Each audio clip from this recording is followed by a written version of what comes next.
Negeri செம்பிலானில் பரிசான் national மற்றும் பெரிகாத்தா national இடையே ஏற்பட்டுள்ள ஒத்துழைப்பு ஒரு அரசியல் அலையை உருவாக்கி அது ஸ்லாங்கூருக்கும் பரவி இறுதியில் 16வது பொது தேர்தலில் புத்ராஜயாவை கைப்பற்ற இரு கூட்டணிகளுக்கும் உதவும் என்று ஸ்லாங்கூர் அம்னோ முன்னாள் தலைவர் நோ ஒமார் நம்பிக்கை தெரிவித்துள்ளார். அம்னோ மற்றும் பாஸ் கட்சியின் வேட்பாளர்களுக்கு இடையே நேரடி மோதல்களை தவிர்க்கும் இந்த ஏற்பாடு மலாய் பெரும்பான்மை தொகுதிகளில் இரு கட்சிகளுக்குமான ஆதரவை வலுப்படுத்தும் என்று முன்னாள் அம்னோ உச்சமன்ற உறுப்பினருமான அவர் தெரிவித்தார். நீல அலை ஜொகூரில் தொடங்கி இப்போது நெகிரி செம்பிலானை நோக்கி நகர்கிறது. இந்த சூத்திரம் ஸ்லாங்கூரிலும் ஒரு நேர்மறையான தாக்கத்தை ஏற்படுத்தும் என்றும் 16வது பொது தேர்தலுக்குள் வரிசா நேஷனலும் பெரிகாத்தா நேஷனலும் மீண்டும் ஆட்சிக்கு வரும் என்றும் தாம் உறுதியாக நம்புவதாக அவர் தெரிவித்தார். அம்னோ மற்றும் பாஸ் ஆகிய இரு கட்சிகளுக்கும் பொதுவான நோக்கங்கள் இருப்பதாகவும் அம்னோ மலாய் நலன்களுக்காகவும் பாஸ் கட்சி இஸ்லாத்திற்காகவும் போராடுவதாகவும் மேலும் இவ்விரு கொள்கைகளும் நெருக்கமாக பின்னி பிணைந்திருப்பதாகவும் நோ ஒமார் தெரிவித்தார். மலாய் மக்களின் உணர்வுகளுக்கு மத்திய அரசு போதுமான கவனம் செலுத்தவில்லை என்ற குற்றச்சாட்டை பக்கத்தான் ஹரப்பான் தகவல் தொடர்பு இயக்குநர் ஃபமி ஃபாஜில் நிராகரித்துள்ளார். மேலும் அந்த சமூகத்தின் நலன்களுக்காக போராடுவதற்கு மலாய் முஸ்லிம் தலைவர்களுக்கு பக்கத்தான் ஹரப்பானில் பஞ்சமில்லை என்றும் அவர் சுட்டிக்காட்டினார். நெகிரி செம்பிலான் தேர்தலில் பரிசான் நேஷனல் மற்றும் பெரிகாத்தான் நேஷனல் ஆகியவற்றின் ஒத்துழைப்பு மலாய் மக்களின் உணர்வுகளுக்கு அதிக கவனம் செலுத்த வேண்டியதன் அவசியத்தை பக்கத்தான் ஹரப்பானுக்கு உணர்த்துவதற்காகவே செய்யப்பட்டது என்ற கைரி ஜமாலுடீனின் கருத்துக்கு பதிலளித்த ஃபாமி, அந்த சமூகத்தின் பிரச்சனைகளை புரிந்து கொண்டவர் கைரி மட்டுமல்ல என்று தெரிவித்தார். ஒரு மலாய்க்காரனாக எழுப்பப்படும் பல்வேறு பிரச்சனைகள் குறித்து தாம் நன்கு அறிந்தவனாகவும் அவற்றின் மீது உணர்வு பூர்வமாக இருப்பவனாகவும் இருப்பதாக குறிப்பிட்ட அவர், தனது மறைந்த தாத்தாவும் பாட்டியும் அம்னோ உறுப்பினர்களாக இருந்தனர் என்று கூறினார். அம்னோவிற்கு திரும்பியதை தொடர்ந்து அரசியல் ரீதியாக தன்னை நிலைநிறுத்திக் கொள்ளவும் தனது ஆதரவு தளத்தை மீண்டும் கட்டி எழுப்பவும் விரும்பியதாலேயே மலாய் மற்றும் இஸ்லாமிய பிரச்சனைகள் மீது கைரி மீண்டும் மீண்டும் அழுத்தம் கொடுப்பதாக தெரிகிறது என்று ஃபாமி கூறினார். சமூகத்தின் மற்றும் மதத்தின் நலன்களை பாதுகாக்கும் மலாய் முஸ்லிம் தலைவர்கள் பக்கத்தான் ஹரப்பானில் இல்லை என்ற கருத்தையும் அவர் நிராகரித்தார். அன்வார் இப்ராஹிம் ஒரு மலாய் முஸ்லிம் இல்லையா? முகமது ஷாபு ஒரு மலாய் முஸ்லிம் இல்லையா? ஜுல்கிஃப்லி அமாட் ஒரு மலாய் முஸ்லிம் இல்லையா? அமீருddin ஷாரி மற்றும் அமீருddin ஹாரூன் ஆகியோர் மலாய் முஸ்லிம்கள் இல்லையா என்று அவர் கேள்வி எழுப்பினார். பொய்களை பரப்புவதை நிறுத்துங்கள். நினைவில் கொள்ளுங்கள், முஸ்லிம்களாகிய நாம் பொய் பேசினால் மறுமையில் அதற்கு பதில் சொல்ல வேண்டி இருக்கும். வரம்பு மீறாதீர்கள் என்று கைரிக்கு அவர் எச்சரித்தார்.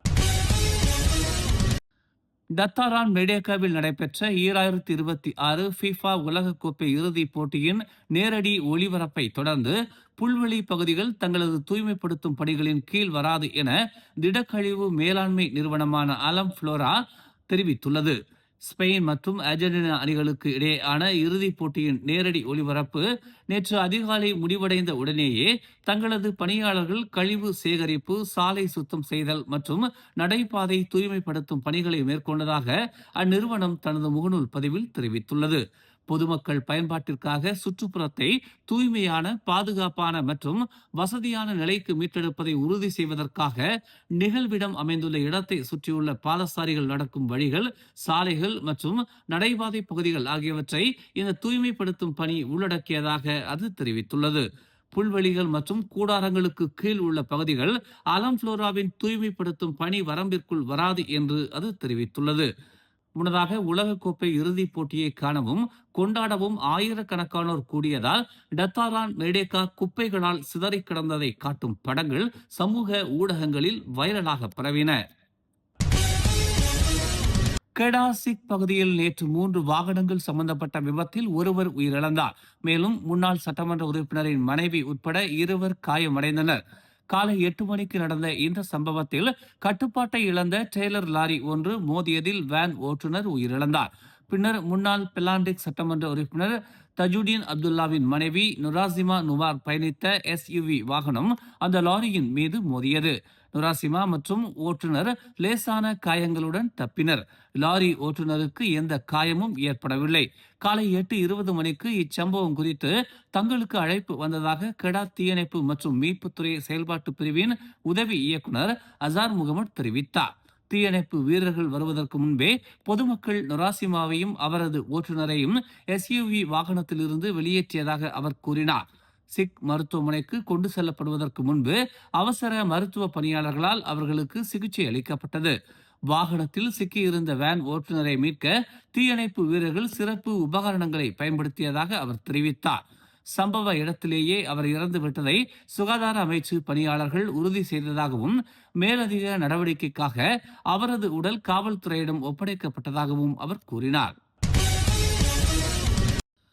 உலகக்கிண்ண கால்பந்தாட்டத்தை பார்த்து கொண்டிருந்த போது ஏற்பட்ட தகராறு தொடர்பாக ஜொகூர் பாரு தமாண்டாயாவில் உள்ள ஒரு உணவகத்தில் நேற்று அதிகாலை 15 வயது சிறுவன் உட்பட 12 பேரை போலீசார் கைது செய்தனர்.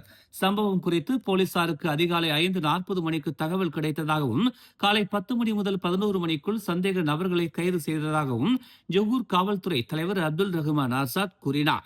சம்பவம் நிகழ்ந்த சிறிது நேரத்திலேயே தமான் செத்தியா இண்டா பகுதியை சுற்றி சந்தேக நபர்கள் அனைவரும் கைது செய்யப்பட்டனர்.